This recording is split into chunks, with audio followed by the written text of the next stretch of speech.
ഒന്ന് ശ്രദ്ധിച്ചേ, വളരെ സിമ്പിൾ ആയിട്ടുള്ള, എന്നാൽ ധൃതിപ്പെട്ട് വായിക്കുമ്പോൾ ചേടാ ഇതിൽ എറർ ഒന്നും ഇല്ലല്ലോ എന്ന് തോന്നിപ്പോകുന്ന ഒരു ചോദ്യമാണ്. അവരുടെ ആനിവേഴ്സറിയുടെ അന്ന് അവളുടെ ഹസ്ബൻഡ് അവൾക്ക് ഒരു ഗിഫ്റ്റ് കൊടുത്തു. ആ ഗിഫ്റ്റ് കാരണം അവൾ ഭയങ്കര സന്തോഷവതിയായെന്നാണ് ഈ സെന്റൻസ് നമ്മളോട് പറയുന്നത്.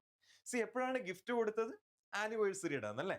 Anniversary is A specific day.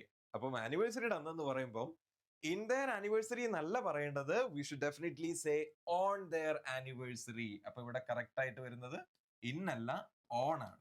നമ്മുടെ റൂൾ ഇത്രയേ ഉള്ളൂ. കൃത്യമായ ഡേറ്റുകൾ അല്ലെങ്കിൽ ഡേയ്സ്, ഇനി അതും അല്ലെങ്കിൽ പ്രത്യേക ദിവസങ്ങൾ, സ്പെഷ്യൽ ഡേയ്സ്, ഇതൊക്കെ നമ്മൾ പറയുമ്പോൾ ഇതിന്റെ കൂടെ നമുക്ക് ഉപയോഗിക്കേണ്ടത് നിർബന്ധമായിട്ടും ഓൺ ആണ്.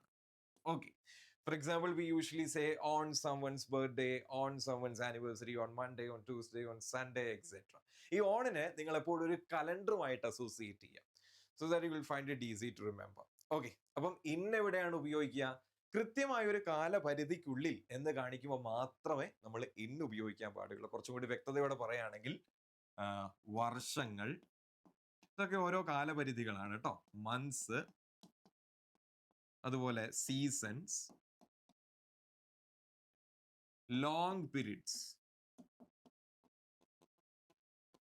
സോ ഇതിന്റെ ഒക്കെ കൂടെയാണ് സാധാരണ നമ്മൾ ഇന്ന് ഉപയോഗിക്കാറുള്ളത്. Hope it is clear. അപ്പം ഇതുപോലുള്ള കൂടുതൽ വീഡിയോസിന് വേണ്ടിയിട്ട് make sure you subscribe to SSC Malayalees official YouTube channel.